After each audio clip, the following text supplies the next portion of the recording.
Добрый день, уважаемые мои подписчики, зрители.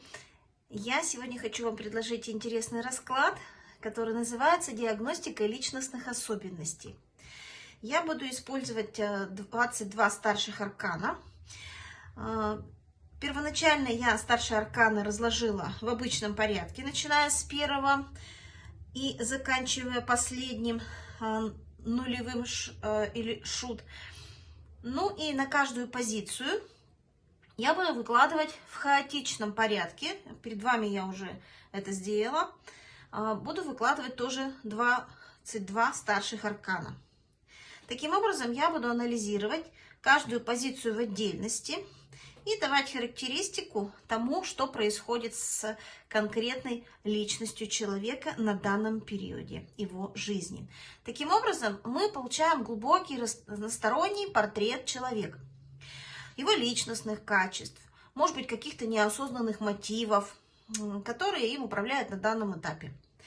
Ну и к этому вот портрету, который мы сегодня с вами увидим, можно возвращаться вновь и вновь, можно пересматривать, открывать какие-то новые грани, может быть, даже лучше понимать себя. Те карты, которые будут совпадать, я, естественно, прочитывать не буду, только будем рассматривать те карты, которые не соответствуют. Ну что ж, давайте попробуем и разберемся, что же перед нами за личность, какими гранями она обладает, какими особенностями она обладает. Итак, первая позиция соответствует магу. Да. Мы все прекрасно знаем, что это за старший аркан, некая персона. Мы можем говорить о том, что это определенный набор масок, личин. Это роль, с которым я контактирую с миром. Я такой вижу себя. Таким я себя демонстрирую в мир. Ну и на карту мага на сегодняшний день ложится карта повешенного. О чем же это может говорить? О том, что я на сегодняшний день, в общем-то, нахожусь в очень серьезной жертве. То есть я завис в неком состоянии и не могу преодолеть это состояние.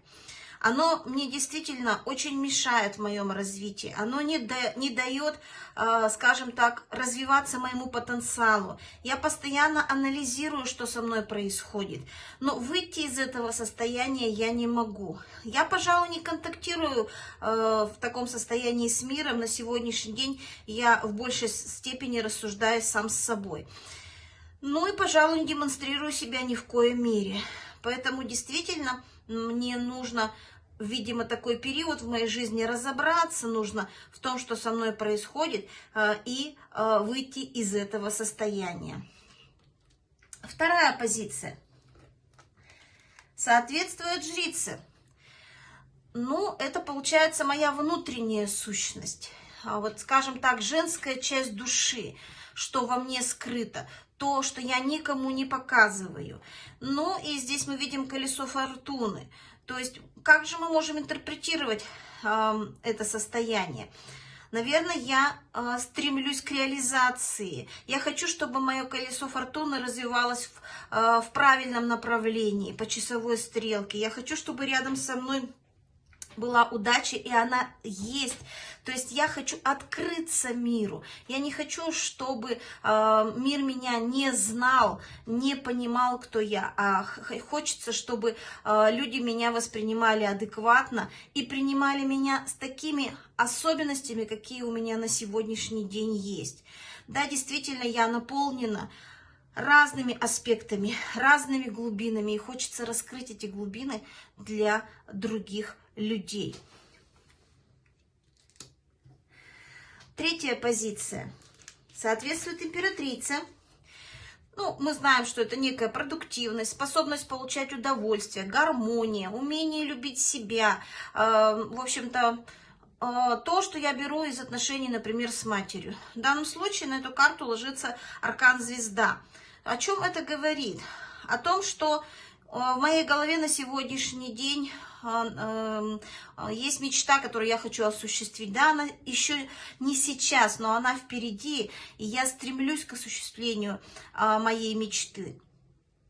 Я хочу получить от жизни все, максимум удовольствия. И я стремлюсь к этому, и когда-то наступит момент, когда это произойдет.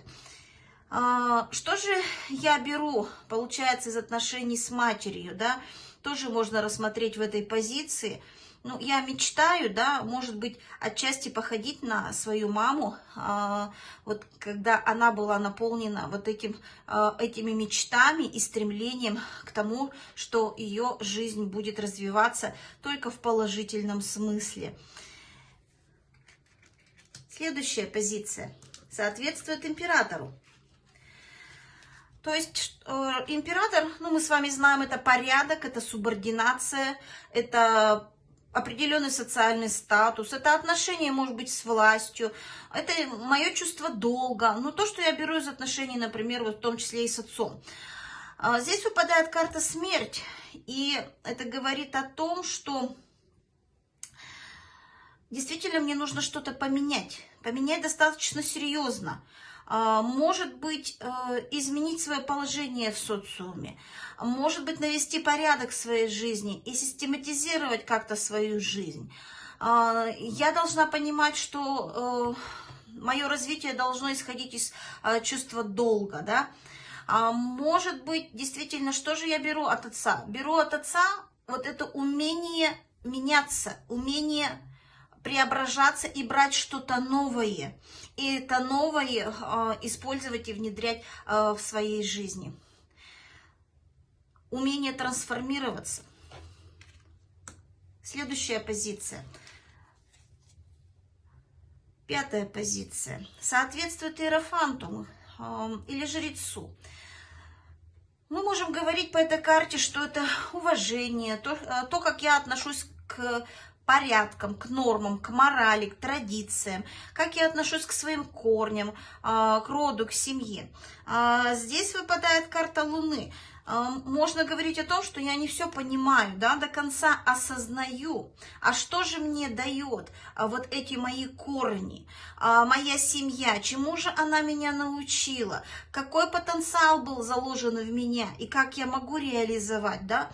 Я не до конца понимаю, каковы традиции и нормы, да, и, может быть, иногда могу их нарушать, скорее всего, даже неосознанно.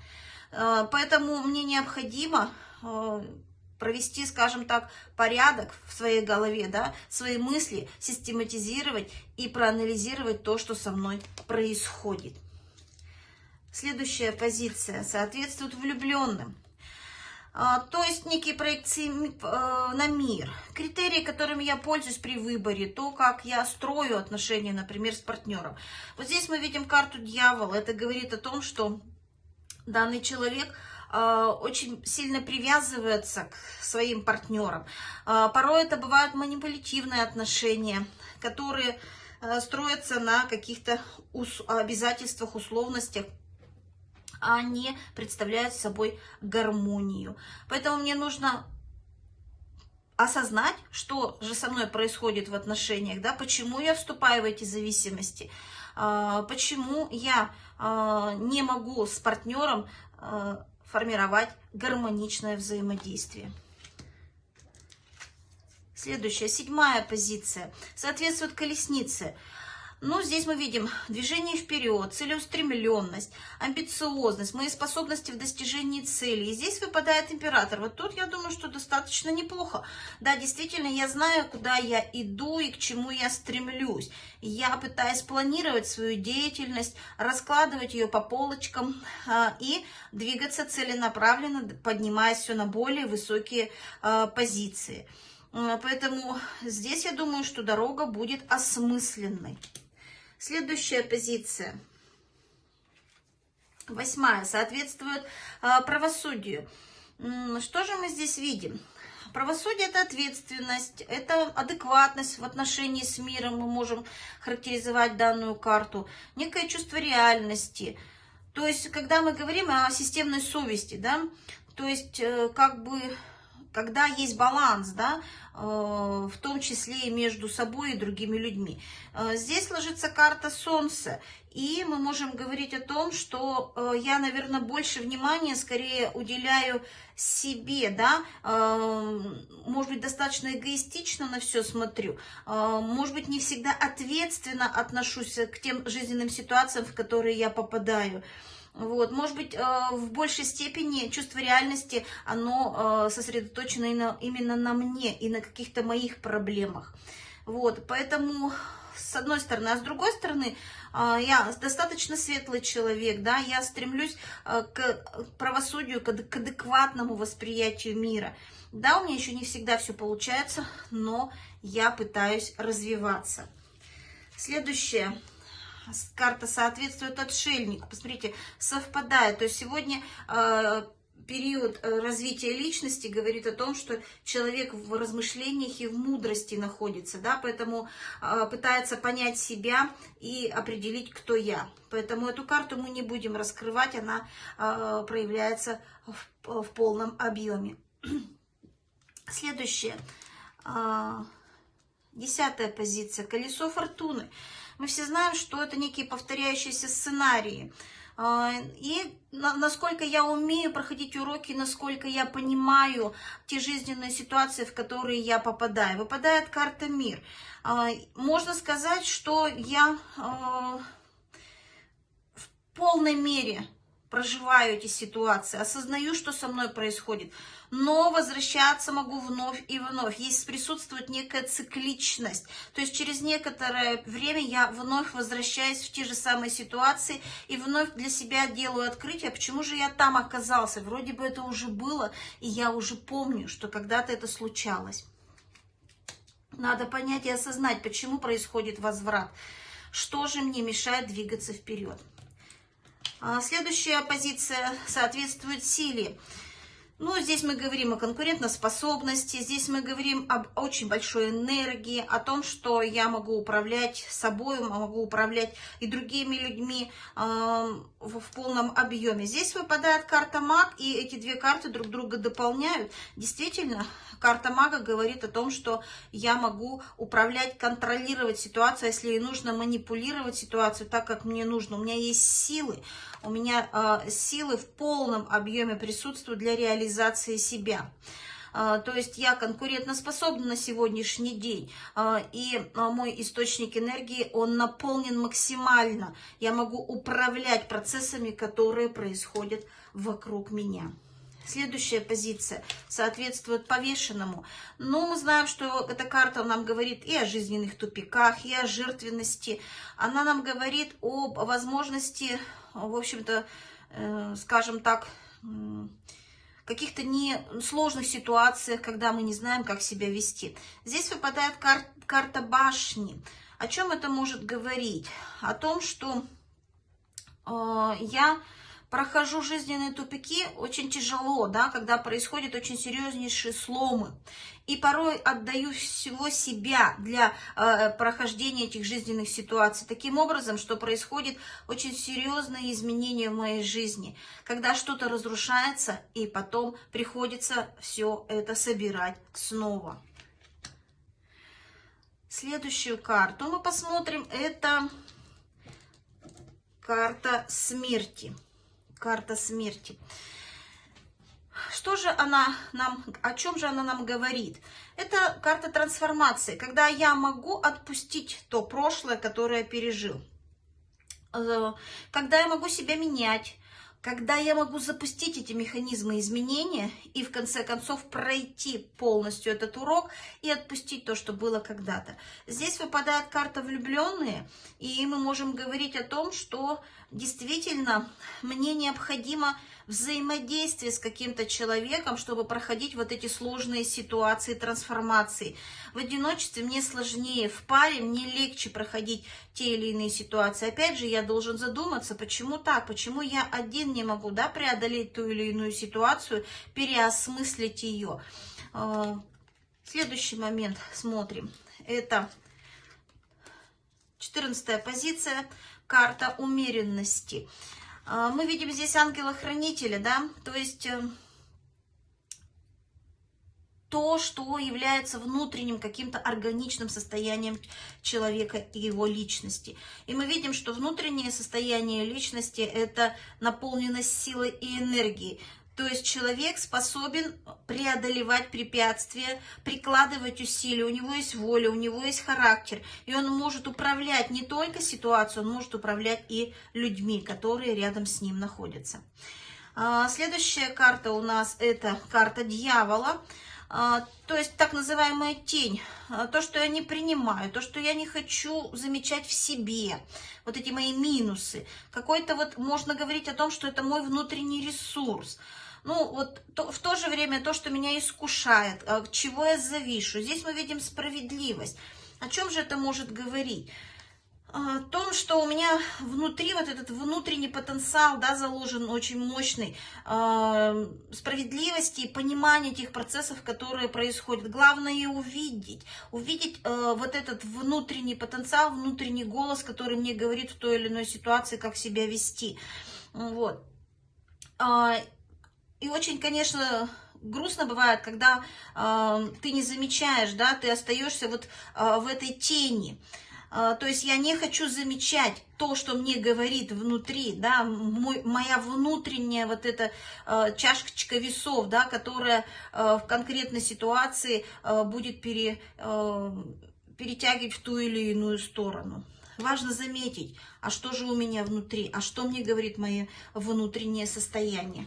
Следующая карта у нас – это карта башня. Карта, которая всегда нам показывает кризис, может показывать, какие внутренние потрясения я переживаю на данном этапе. Ну, вот то, что меня разрушает.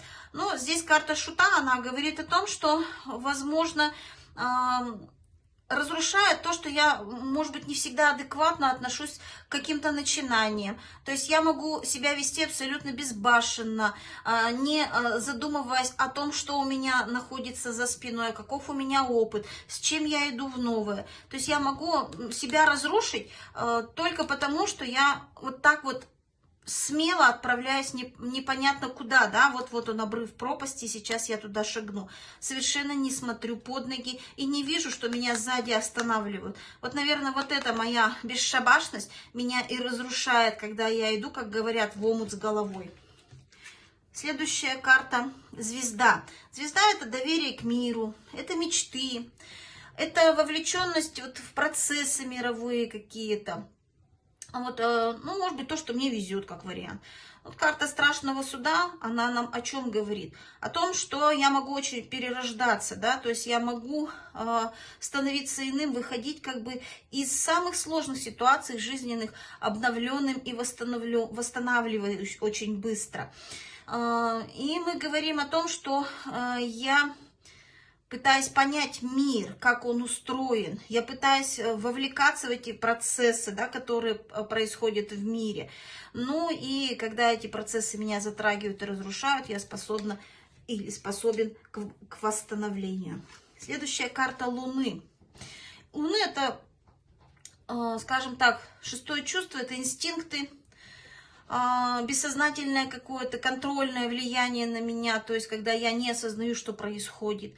Вот. Это может быть какие-то трансовые состояния, может быть то, что я боюсь в своей жизни. И вот здесь ложится карта Верховной Жрицы. Самое интересное, что вот я чувствую по картам, о том, что я понимаю прекрасно эти вот мои внутренние состояния по Луне. Вот это то, что меня ведет порой в совершенно бесконтрольное состояние. То, что меня выводит в состояние, когда я плохо соображаю или что-то не понимаю. То есть я интуитивно понимаю и чувствую, что со мной происходит. И это мне помогает по жизни, да, выходить вот из этих состояний. Поэтому надо все больше мне обращаться именно к моему внутреннему потенциалу, к моему шестому чувству. Следующая карта Солнце. Ну, Солнце – это что мы говорим? В том, в чем я уникален. А вот карта Императрицы нам говорит, что я достаточно гармоничная личность, личность, которая имеет определенный потенциал, личность, которая может творить, создавать, личность, которая может находиться рядом, защищать тебя и, в общем-то, дарить миру что прекрасное, что заложено в ней, потому что она наполнена солнцем. Следующая карта. Это страшный суд. Ну или по-другому мы говорим еще возрождение, феникс, да, способность восстановлению к возрождению. Вот моя включенность в какие-то вот такие серьезные системные, или мы говорим эгрегориальные сценарии. Ну вот здесь мы видим, что это карта Иерофанта ложится. Что же, какой можем мы сделать вывод? Я достаточно мудра, да, в понимании того, что со мной происходит, и могу делать мудрые выводы, анализировать то, что у меня сегодня в жизни происходит, и принимать правильные, верные решения. Возрождаться с некой вот такой вот изюминкой мудрости. То есть я могу регенерировать, но мне в этом нужна помощь, безусловно. Возможно, это может быть и помощь учителя, возможно, и помощь каких-то знаний, к которым я приобщаюсь и выхожу из этих состояний. Перерождаюсь. Следующая карта. Следующая карта — это у нас карта Мир. Это целостность, это моя миссия, мое предназначение. Вот карта Колесница говорит о том, что я иду к развитию, я стремлюсь, да, к пониманию, осознаванию своей целостности. И мое предназначение — это движение вперед и получение новых знаний, освоение этих новых знаний и постоянная работа над собой. Ну и последняя карта, карта Шута. Ну, я, наверное, эту карту даже интерпретировать не буду. Скорее всего, то, с чего я начинаю. А начинать мне бы рекомендовано с очень глубоких проработок. Остановиться и подумать, а что мне делать дальше, с чем я пойду вперед. Итак, вот такой интересный расклад. Диагностика личностных особенностей можно провести непосредственно с любым человеком и посмотреть, как он переживает те или иные состояния, обсудить вместе с ним свои способы перехода из одного состояния в другое состояние, способы выхода из разных жизненных ситуаций, способы преодоления проблем и посоветовать, как, может быть, более верно выйти из той или иной ситуации, какими ресурсами пользоваться человеку. Большое спасибо за внимание. Приглашаю на личные расклады. Всегда рада вас видеть у себя в гостях.